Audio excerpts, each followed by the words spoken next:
Salut tout le monde, on se retrouve aujourd'hui pour une nouvelle vidéo et c'est évidemment mon bilan du mois de février. Alors au mois de février j'ai lu pas mal, je dois dire, j'ai lu 18 livres physiques, mais dans ces livres physiques il y avait un livre où il y avait 2 novellas et une intégrale de 5 livres, donc en tout ça fait 23 histoires si on veut. Parmi ces 18 ouvrages ou ces 23 histoires, j'ai donc lu 10 romans jeunes adultes ou adultes. J'ai également lu 3 novellas, une jeune adulte, 2 jeunesse. J'ai aussi lu donc une pièce de théâtre et ensuite 9 romans ou livres pour la jeunesse, pour enfants. Même si beaucoup de ces livres étaient donc assez faciles et rapides à lire, je suis tout de même fière de moi puisque j'ai lu ce mois-ci 5509 pages si mon compte est exact. J'ai pas fait la course aux livres, mais ce mois-ci en février, c'est on va dire la chose qui m'a aidé à tenir. Voilà, je me plongeais dans des histoires, j'essayais de pas penser à ce qui m'entourait. Voilà, j'étais dans ma bulle, dans un autre univers et du coup, voilà, c'est vrai que la lecture a été assez salvatrice en février et du coup, c'est pour ça que j'en ai lu pas mal. Passons donc maintenant à la liste des livres que j'ai lus, en sachant que j'ai déjà fait 2 ou 3 updates lecture en février. Donc si vous voulez des avis plus détaillés, ce sera en barre d'infos et je vous invite à aller les regarder si ce n'est pas encore le cas. Et de même, il y a des livres que je n'ai plus en ma possession parce qu'ils m'avaient été prêtés ou d'autres qui étaient en format numérique. Donc je vais juste vous mettre les photos des livres quand c'est le cas. J'ai donc commencé le mois avec Amy and Roger's Epic Detour de Morgan Matson. Je lui ai mis 4 sur 5. C'était un road trip très sympathique, YA, une petite romance avec des sujets un peu plus difficiles comme la perte d'un parent, ce genre de choses. Une très bonne lecture même s'il y avait quelques petits défauts par-ci par-là. J'ai ensuite lu la trilogie Breathe de Rebecca Donovan dont le premier tome, intitulé Ma raison de vivre en français, sort chez PKJ soit demain ou après-demain, donc je vous invite à aller le découvrir si ça vous intéresse.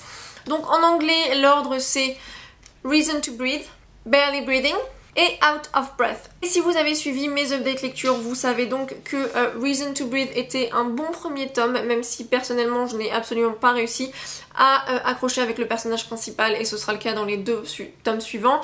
Mais je lui ai mis 3,75 parce que voilà, c'est un sujet poignant. Je vous laisse découvrir de quel sujet il s'agit. Et on fait la connaissance de Evan Matthews qui est un de mes nouveaux book boyfriends. Le deuxième tome par contre c'était vraiment une grosse déception. C'est un triangle amoureux que j'ai trouvé hyper malsain et insupportable. Le personnage principal est vraiment agaçante et j'ai vraiment pas réussi à comprendre pourquoi elle se foutait toute seule elle-même dans la merde de manière aussi flagrante. Voilà, j'ai pas vraiment du tout accroché à celui-ci. Et du coup, je lui ai mis 2 sur 5. Et pour Out of Breath, ça a été une conclusion très bonne, même si c'est vrai que le début, je ne l'ai pas apprécié non plus, parce que voilà, c'est encore une fois le personnage principal qui est hyper insupportable. Mais je peux comprendre un petit peu certaines choses et en tout cas on a de superbes personnages secondaires et encore Evan Matthews qui dans ce tome relève tout avec 2 des copines de ce personnage principal. Donc voilà, je vous recommande la trilogie, même si pour moi elle est un petit peu quand même en demi-teinte, mais n'hésitez vraiment pas à aller prendre le premier tome et en tout cas cette conclusion vaut la peine en tout cas de le lire. Et je lui ai donc mis 4,5 sur 5.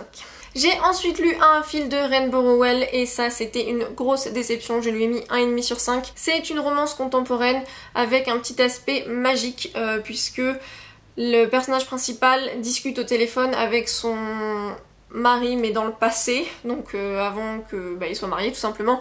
Mais voilà, moi j'ai absolument pas accroché au personnage, je n'ai absolument pas accroché à la plume, j'ai été complètement insensible à tout ce qui s'est passé.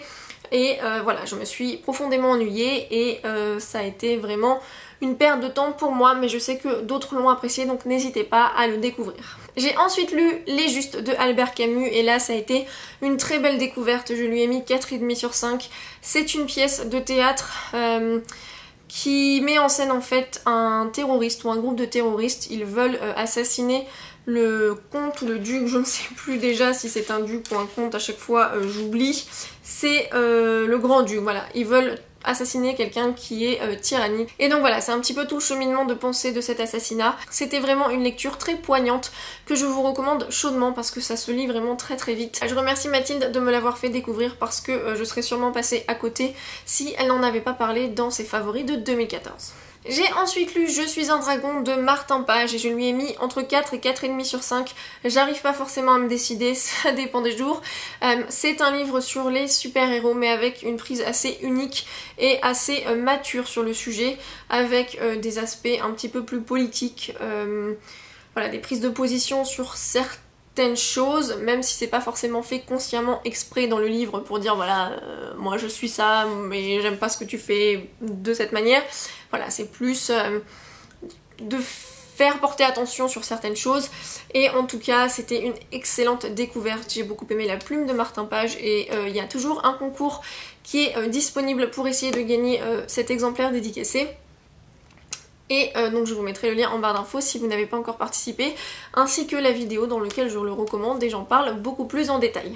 Ensuite j'ai lu Hate List de Jennifer Brown et pour moi ça a été une petite déception parce que j'en avais entendu beaucoup de choses positives, comme quoi il était extrêmement émouvant, poignant, et c'est effectivement le cas, c'est un sujet poignant puisqu'il s'agit d'une fusillade en fait dans un lycée, quelqu'un qui tue ses camarades, et en fait c'est la petite amie qui doit un petit peu subir les conséquences de cet acte puisqu'elle a indirectement participé à cette fusillade, dans le sens où elle a écrit une hate list et les enfants qui sont, enfin les élèves qui sont morts, les adolescents qui sont morts figuraient sur cette hate list.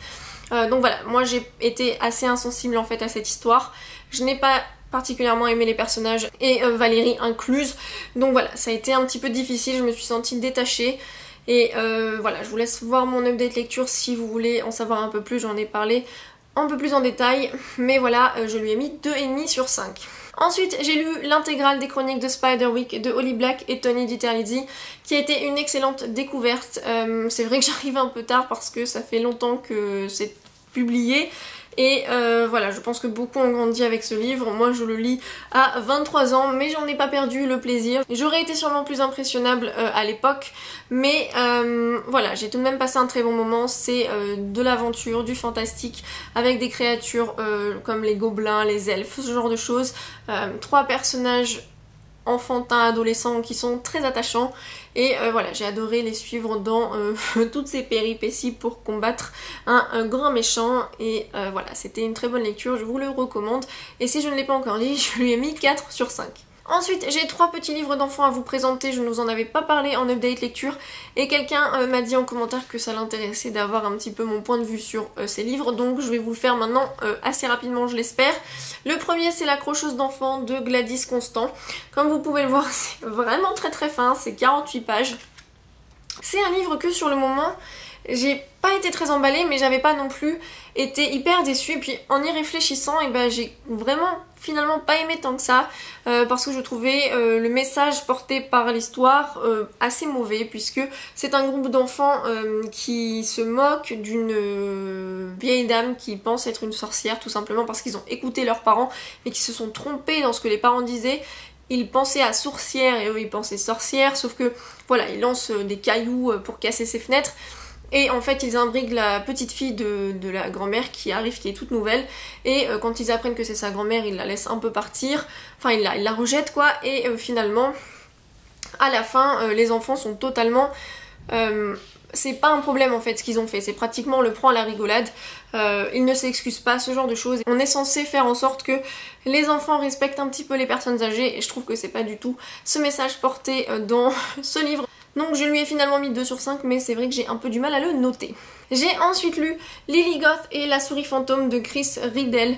Et ce livre-là est très très beau, je vous l'avais montré, mais personnellement je n'ai pas été emballée. Les notes sont dithyrambiques sur Goodreads. C'est un petit peu un livre qui se veut un petit peu gothique. Mais voilà, personnellement j'ai été insensible. L'histoire, je pourrais même pas vous la redire tellement elle m'est passée comme ça. La souris, on la voit à peine.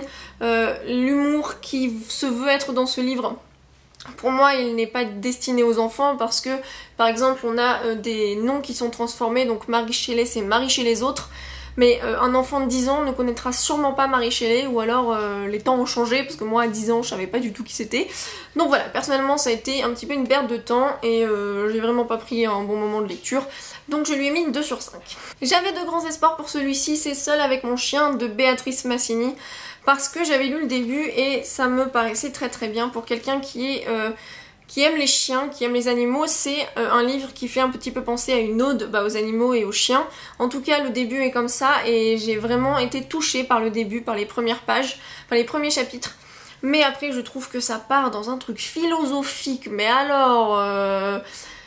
Bon, pas qu'il n'a ni queue ni tête, mais alors on dirait qu'elle a fumé l'auteur complètement. Et encore une fois, je trouve que pour un enfant, eh ben, je suis pas sûre qu'il voit tous les symboles qu'elle s'est un petit peu imaginé l'auteur. Et ça devient en fait un peu long parce que c'est assez répétitif.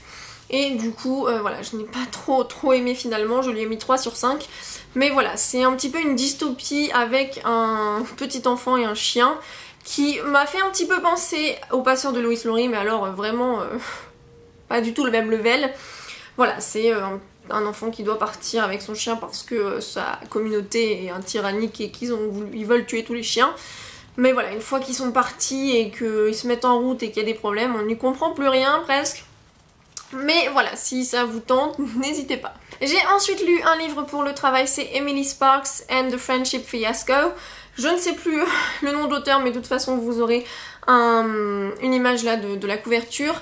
C'était pas mal, c'était un livre pour jeunesse, on va dire 9-12 ans, un petit peu plus pour les filles. Et voilà, c'est l'histoire d'une jeune fille, sa meilleure amie déménage. Du coup elle a plus vraiment d'amis dans sa classe puisque c'était... Voilà, un petit peu sa seule amie, et sa mère fait un enfant et voilà, c'est un peu la pagaille. Et voilà, il y a une jeune fille qui arrive dans l'école, une nouvelle, et pareil, encore une fois, elle sème la pagaille. Voilà, c'était très fun à lire, c'était une bonne lecture sympathique. Je lui ai mis 4 sur 5 parce que voilà, je pense que c'est quand même assez solide. Ça donne presque envie de lire la suite. Évidemment, si vous aimez pas la jeunesse, ça ne sert à rien parce que c'est vraiment jeunesse. Mais voilà, j'ai bien aimé le personnage principal, je m'en suis attachée à elle et j'étais très contente de découvrir cette lecture. Ensuite, j'ai lu Reboot et Rebel de Amy Tintera que m'avait gentiment prêté Lucie. Je vous en ai parlé dans ma dernière update lecture. Reboot, je l'ai moins aimé, tout simplement. J'ai préféré Rebel parce que je trouvais que c'est en fait ce qu'il aurait dû se passer dans Reboot. Parce que moi j'ai pas trop compris en fait le monde construit par Amy Tintera. Je trouve que en fait le fait qu'ils aient mis genre 7 ou 8 ans les reboots à se rebeller contre un gouvernement alors qu'ils ont la capacité physique de se rebeller depuis le début. Voilà, enfin bref, pour moi c'était un petit peu confus, mais c'était des lectures très rapides, très sympathiques. Et voilà, c'est un petit peu de la bagarre, il y a une romance et j'ai beaucoup aimé la romance pour le coup. C'était prenant, c'était divertissant. Donc j'ai mis 3 sur 5 au premier tome et 4 sur 5 au deuxième tome. Ensuite j'ai lu Die For Her qui est une novella qui se lit après le tome 2 de la trilogie des Revenants, donc qui est paru chez Macadam. C'était vraiment sympathique à lire en plus, mais c'est vrai que moi je suis pas du tout team Jules comme j'ai pu le dire dans mon update lecture. Donc voilà, c'était mignon à lire, je vais pas vous spoiler parce que si vous avez pas lu les 2 premiers tomes, bah voilà. Je lui ai mis 3,5 sur 5. Ensuite j'ai lu mon premier coup de cœur de l'année et malheureusement je ne peux pas vous en parler plus que ce que je vais dire aujourd'hui. Il s'agit de How to Say I Love You Out Loud de Carole Cozzo qui va sortir en août, donc début août cette année. Je l'ai lu pour le travail et question de droit, malheureusement étant donné qu'il n'est même pas sorti en anglais, je peux pas vous faire une présentation complète, mais il est déjà un petit peu sur Goodreads, donc je peux vous dire quelques mots à son sujet. C'est en fait l'histoire d'une jeune adolescente qui a un frère autiste et c'est un petit peu sa relation avec cette maladie. La maladie de son frère, il y a un petit peu une romance à côté, il y a un aspect familial assez important. Enfin bref, comme je l'ai dit, je ne peux pas trop vous en dire, mais je l'ai adoré. Ça a été vraiment une superbe lecture, j'en ai pleuré, j'en ai souri, enfin voilà, j'ai voulu le lire comme ça, j'avais envie de tourner les pages et de plus arrêter. J'ai trouvé les personnages attachants, donc je vous vraiment recommande de l'acheter si ça vous dit en août. L'anglais est assez simple à comprendre, donc voilà, mais en tout cas une superbe lecture que je vous recommande chaudement. Et enfin, je vous disais dans ma précédente update lecture que je venais de recevoir un livre et que je pensais qu'il allait pas faire long feu, et c'est vrai que je l'ai lu juste après. Il s'agit de Cœur Sucré, le tome 5,5 de la saga Les Filles au chocolat de Cathy Cassidy. Voilà, moi j'adore cette saga, ce livre là, ce tome-ci, était trop mignon, était trop sympathique. Voilà, je venais juste de lire How to Say I Love You Out Loud, donc j'étais vraiment dans ce côté un peu plein d'émotions. Et voilà, du coup c'était extrêmement doux, aigre doux.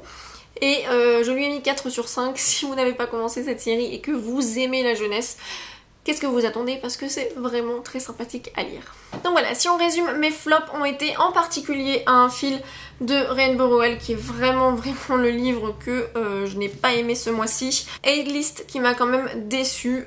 Ça n'a pas non plus été une lecture ultra désagréable, mais ça n'a pas été non plus une partie de plaisir et j'en attendais quand même beaucoup. Et il y a également les quelques livres pour enfants que je vous ai présentés.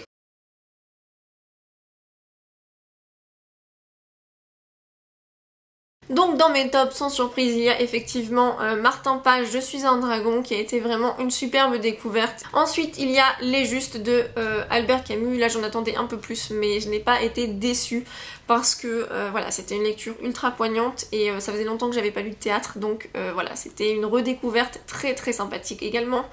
Et enfin mon plus gros top, c'est bien sûr How to Say I Love You Out Loud, puisque je viens de vous en parler et je lui ai mis évidemment 5 sur 5, je crois que j'avais oublié de le mentionner mais ça va sans dire. Et je tiens également à faire une mention spéciale pour les livres qui ne sont pas dans mon top mais que j'ai vraiment aimé découvrir et que je vous invite à lire. Il s'agit de Amy and Roger's Epic Detour de Morgan Matson. Encore une fois, l'anglais est pas hyper compliqué, donc n'hésitez pas, et c'est très bon pour l'été, les beaux jours arrivent bientôt j'espère, donc lancez-vous. Sans surprise également, il y a Les Chroniques de Spiderwick de Holly Black et Tony DiTerlizzi. J'en ai fait une vidéo du livre au film et voilà, une très bonne découverte qui me donne envie de lire d'autres choses un peu fantastiques comme ceci. Et effectivement le 3e tome de la série Breathe, donc Out of Breath, qui sortira début 2016 chez PKJ. Je sais que c'est le 3e tome, donc c'est pas forcément pratique pour vous, puisque vous allez, si vous lisez en français, vous allez devoir attendre un petit peu. Mais rien que pour celui-ci, la série vaut le coup. Le 1er tome était pas mal non plus, et franchement Evan Matthews, je ne cesserai de le répéter, mais il est génial. Donc voilà, c'est tout pour mon bilan du mois de février, mais comme vous pouvez le voir, c'est un long bilan parce que j'avais pas mal de choses à vous montrer. N'hésitez pas à me dire si vous avez fait de belles découvertes au mois de février, si vous avez eu un coup de cœur ou peut-être même un flop. N'hésitez pas à me dire si certains de ces livres vous les avez aimés ou moins aimés, et on se retrouve très vite dans une prochaine vidéo. Bye!